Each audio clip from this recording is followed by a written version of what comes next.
안녕하세요. 두잇 안드로이드 앱 프로그래밍 둘째 마당의 12장 진행하도록 하겠습니다. 12장은요, 우리가 메시징과 소셜 네트워크 서비스에 대한 내용을 다루게 됩니다. 이 메시징이라고 하는 게 뭔지에 대한 얘기부터 시작을 해서요. 우리가 메시징 중에서 푸시를 보내는 방법에 대해서 집중적으로 아마 하게 될 겁니다. 그리고 이 소셜 네트워크 서비스라고 하는 거 요즘 많이 이제 쓰게 되죠. 뭐 자연스럽게 일상생활에서 쓰는 거죠. 일반적인 뭐 카톡처럼 메시지를 보내는 거 외에 우리가 페이스북이라든가 또는 트위터라든가 이런 것들을 이제 SNS라고 보통 부르게 됩니다. 그래서 이 SNS라고 하는 거를 연동해서 쓰고 싶다라고 했을 때 어떤 방법으로 하는지 그 방법을 간단하게 볼 겁니다. 우리가 여기서는 이제 그 페이스북 연동이나 이런 것들을 많이 보지는 않을 거고요. 예, 요즘에는 이제 보통 그거를 연동하게 되면 기능을 다양하게 많이 붙이죠. 근데 일단 그 중에 아주 단순한 형태를 보면서 아, 이렇게 할 수 있구나라고 하는 정도만 간단하게 보도록 할 겁니다. 자, 그러면 자, 얘기한 것처럼 메시지를 주고받는 방법부터 시작해서 자, 푸시 방법이라든가 트위터나 페이스북 연동을 할 때 자, SNS라고 하는 소셜 네트워크 서비스를 연동한다라고 하게 되는데 자, 그 중에 페이스북 연동에 대해서 간단하게 좀 알아볼 겁니다.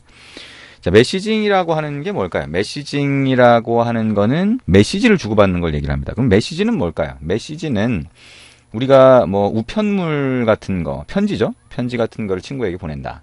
라고 하거나 이런 거를 메시지라고 할 수 있어요. 그리고 그게 이제 편지의 형태, 글로 적은 형태가 있을 수 있고 우리가 보통 다른 사람한테 말을 하잖아요. 이 말도 어떻게 보면 내가 입으로 말하는 게 다른 사람의 귀로 들어가서 그 사람이 이해하게 되는 거니까 우리가 공기 중에 진동을 이용해서 이 음성이 전달이 되는 거잖아요. 근데 어쨌든 그 과정도 메시지라고 생각을 하면 비슷한 것 같아요. 그죠? 그래서 그렇게 뭔가 다른 쪽으로 전달을 하는 걸 메시징이라고 하는데 우리가 이렇게 전산 쪽에서 인터넷상에 있는 다른 단말과 하나의 단말, 그죠? 그 다음에 다른 PC와 하나의 PC, 이렇게 서로 인터넷에 물려있는 서로 다른 단말 간의 데이터를 주고받는 거, 이걸 이제 메시징이라고 할 수가 있어요. 그래서 뭐 단순히 서버를 두고 데이터를 주고받는 그런 것도 있겠죠. 근데 그게 뭐 우리가 웹서버에다가 요청을 해서 뭔가 데이터를 조회하는 거하고 약간 구분이 되는 거는 이 메시징이라고 하는 건 주로 실시간으로 주고받는 걸 얘기를 한다는 거예요. 그러니까 우리가 뭐죠? 그러니까 뭔가 데이터를 뭐죠? 카톡 메시지 같은 거를 내가 보내면 그 순간에 바로 받잖아요. 그죠? 그것처럼 메시징이라고 하는 거는 약간 실시간이라고 하는 거를 중점적으로 얘기를 하게 됩니다. 꼭 그렇지는 않다고 하더라도. 그래서 이 메시징이라고 하는 거를 보내고 받는데, 그 메시지라고 하는 거, 그거를 보내고 받는 데 있어서는 크게 보면 이렇게 네 가지로 나눌 수 있다는 거예요. 첫 번째는 단말 간에 주고받는 거. 우리가 지금 이제 모바일 쪽을 하고 있잖아요. 그래서 그 중에 안드로이드라고 하는 걸 가지고 모바일에서 동작하는 앱을 만들고 있는데, 그러다 보니까 하나의 단말과 다른 단말에서 메시지를 주고받는 방법이 있다는 거예요. 그건 뭐예요? 우리가 문자라든가 SMS 문자라든가 MMS는 뭐예요? 사진 같은 게 SMS 문자에 붙어서 가는 거를 MMS라고 할 수가 있죠. 그러니까 물론 데이터를 주고받는 프로토콜이라고 해서 그 포맷은 약간 다르지만 어쨌든 두 개를 비슷하게 본다라고 하면 실제로는 여러분들이 단말하고 단말만 있으면 이걸 만들 수 있어요. 왜냐하면 뒤에 이제 기지국이 있으니까 기지국을 통해서 우리가 이런 데이터 패킷이라고 하는 거, 그러니까 데이터를 주고받긴 하지만 여러분이 그 기지국을 직접 만드는 건 아니잖아요. 그러다 보니까 개발자 입장에서는 단말에 어떤 기능을 만들고 다른 단말에 어떤 기능을 만들면 바로 데이터를 주고받을 수 있어요. 가장 단순한 형태죠. 그래서 이렇게 SMS를 주고받는 거를 사실은 어떨 때는 좀 권장을 합니다. 왜냐하면 복잡하게 서버를 만들지 않아도 되니까. 자, 그래서 그렇긴 한데 이게 일단은 유료의 문제가 있어요. 그 다음에 유료가 요즘에는 이제 무료로 막 쓰는 경우가 많잖아요. 그러니까 유료 안 하고, 그러니까 무제한으로 쓰는 경우도 많고. 근데 그래도 SMS라고 하는 게 80바이트라고 하는 제한이 있고, 그러다 보니까 또 이제 여러 가지 개발의 제약이 생기게 되죠. 두 번째는 서버를 두는 방식이에요. 예를 들면 뭐 카톡이라고 하는 메시지를 보내기 위해서 카톡 서버를 만든다. 뭐 라인 서버를 만든다. 그것처럼 또는 웹 서버를 만든다. 그 웹 서버를 통해서 데이터를 주고받는 방법이 있다는 거죠. 근데 이게 실시간으로 주고받으려다 보니까 웹 서버를 두고 한쪽에서 보내고 다른 한쪽에서 그걸 조회해서 받고 이렇게 하는 게 아니라 누군가가 한쪽에서 등록을 해놓으면 다른 쪽에서 보내는 메시지를 바로 받겠다라고 하는 방법들이 있게 되는 거예요. 대표적인 게 XMPP나 SIP 같은 게 있고요. 이게 뭐 자체 카톡이나 이런 것들이 자체 서버 또는 자체 프로토콜이라서 자체 포맷으로 데이터를 주고받는 그런 게 있지만 표준 포맷이 XMPP나 SIP 같은 게 있다는 거예요. SIP는 여러분 인터넷 전화 같은 거를 쓸 때 내부에서 데이터가 왔다 갔다 하는 그런 형식이 됩니다. 둘 다 이제 국제 표준이 되고요. XMPP 같은 경우에는 카톡 같은 그런 실시간 메시지를 주고받을 수 있는 프로토콜이긴 하지만 국내에서는 사실 생각보다는 그렇게 많이 적용하진 않죠. 근데 어쨌든 둘 다 그러니까 국가 간에 또는 다른 어떤 사업자나 다른 시스템과 연동을 할 때 뒷단에서 백핸드에서 많이 사용이 됩니다. 세 번째는 자, 이런 거예요. 트위터나 페이스북처럼 우리가 뭔가 서버를 만들고 그 서버에 어떤 특정한 실시간으로 데이터를 주고받을 수 있는, 즉 실시간 메시징이라고 하는 프로토콜을 만들어서 구성하는 방법이 있고, 그게 아니라 자, 여기에 기존에 있는 트위터나 페이스북을 이용한다는 거예요. 그래서 트위터나 페이스북이라고 하는 게 이미 서버를 만들어 놨는데 그 서버를 통해서 뭔가 할 수 있게 소위 API라고 하는 걸 열어놓은 게 있죠. 그걸 사용하는 방법이 있다. 그 다음에 구글에서 이 안드로이드 쪽에 지원을 해주는 게 푸시 서비스가 있는 거예요. 그리고 뭐 물론 아이폰 쪽도 마찬가지로 푸시 서비스가 있습니다. 그래서 자, 우리가 어떤 서버를 직접 만드는 게 아니라 자, 구글 서버가 이미 있으니까 이쪽으로 뭔가 메시지를 보내면 한쪽이 일방적으로 받는 거예요. 그러다 보니까 이것처럼 왔다 갔다 하는 게 아니라 한쪽으로 일방적으로 받는 거죠. 근데 이게 유용한 경우가 상당히 많아요. 그래서 우리가 뭐 예를 들면 공지사항 같은 걸 날리고 싶다. 뭐 회사에 어떤 팀장이 있는데 밖에 외근 나가는 직원들이 많다. 그럼 공지사항을 쭉 날려주고 싶은 거예요. 근데 공지사항을 그냥 웹서버에다 올려놓으면 내가 필요할 때 버튼을 눌러서 조회할 수는 있어요. 근데 그게 아니라 내가 아무것도 안 하고 이제 휴대폰도 주머니에 넣고 있는데 갑자기 띠리릭 울리면서 공지사항이 날라오게 하고 싶다는 거죠. 물론 이제 그럴 경우에 서버를 만들 수도 있지만 서버를 만들면 서버 쪽에 부하가 많이 걸리는 문제가 있죠. 그래서 서버를 별도로 만들지 않아도 우리가 일방적으로 메시지를 받을 수 있게 저전력 내지는 리소스를 많이 쓰지 않는 방식으로 만드는 게 이제 푸시라고 할 수가 있습니다.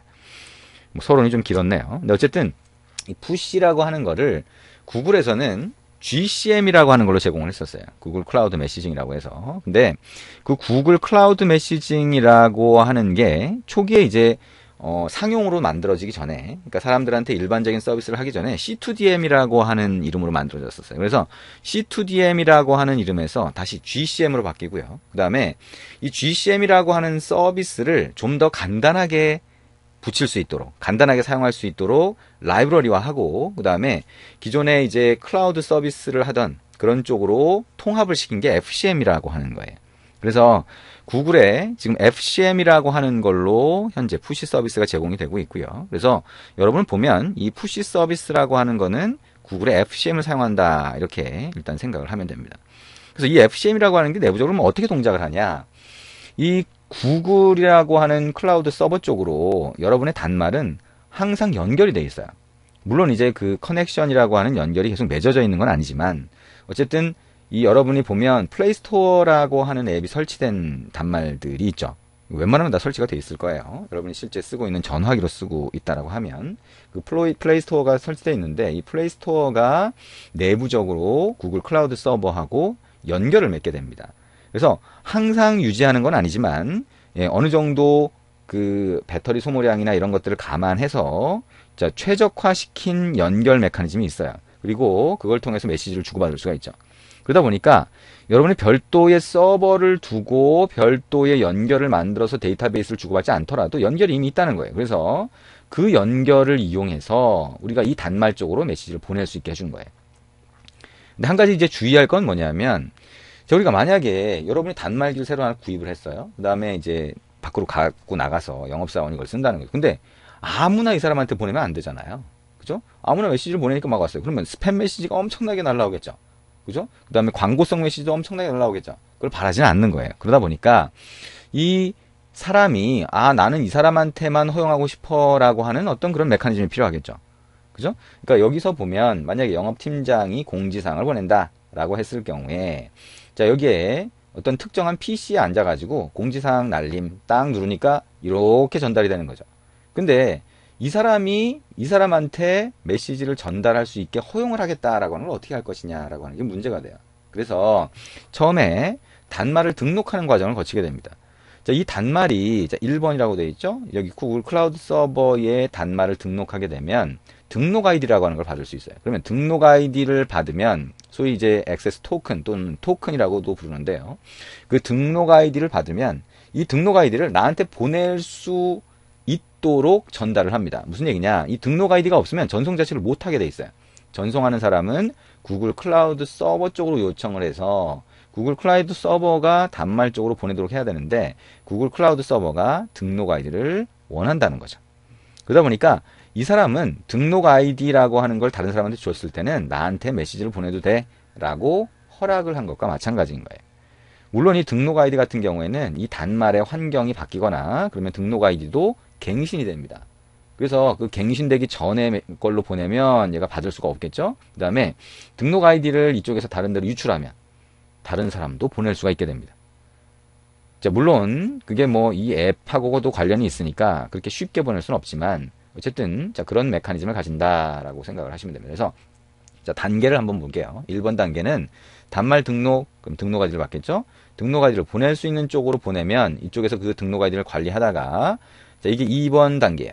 3번 단계는 메시지를 보내면 그러면 클라우드 서버 쪽으로 가서 메시지를 수신을 하게 됩니다.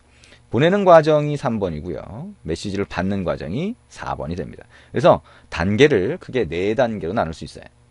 그래서 이 4단계를 여러분이 여러 번 연습을 해보시면 좋을 것 같은데요. 이 4단계를 자, 여러분이 다 만들려고 하면 작업이 많습니다. 그래서 우리는 책에서는 하나의 단말로만 테스트를 할 거예요. 그래서 이 하나의 단말이 보내는 단말도 되고 받는 단말도 되게 할 겁니다. 그래서 앱을 하나 만들고요. 앱의 화면에서 위쪽은 예를 들면 받는 단말 쪽, 아래쪽은 보내는 단말 쪽의 화면으로 구성해서 한번 샘플을 만들어 볼 겁니다. 그래서 기능이 동작하도록 한번 같이 해볼게요. 잠깐 쉬었다가 프로젝트를 직접 만들어서 기능이 동작하도록 한번 해보도록 하겠습니다.